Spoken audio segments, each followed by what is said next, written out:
you ask, I keep hearing in the news saying inflation hurts the lowest income earners the most.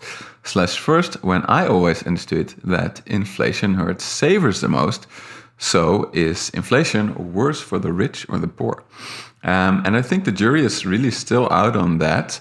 Well, I always find it quite interesting that the people who are the most against inflation are very often very wealthy investors. So that's, might tell you something already. Like also on my thumbnail, you can see Larry Summers, very wealthy American economist, very elite, but also Peter Schiff, who is likely very wealthy, all super worried about inflation because it will hurt the poor. But I think it really matters where inflation is coming from. Like if you have something like supply push inflation, so that means all prices are basically going up because supply is constricted. The idea is like if you look at like standard supply and demand curves, but then take it to the aggregate. So look at it, from the whole economy's perspective, that the supply curve shifts to the left. So meaning there's less total supply.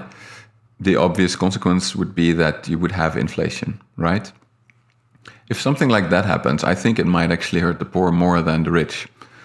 Peter Schiff also says this in some of his interviews, the ones I studied. And I think he does have a point there that,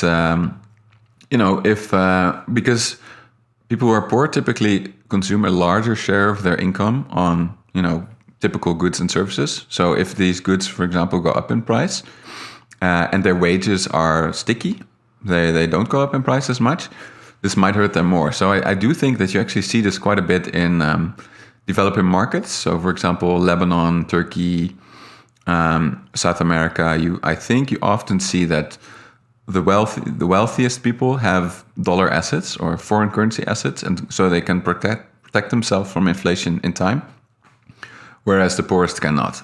So I think that's true. But, if you have a different type of inflation, so demand pull, for example, and let's say that demand pull, I think it means that demand goes up, right? But supply doesn't. But I think there are two main ways that this can go. One is money printing. This goes to create extra demand.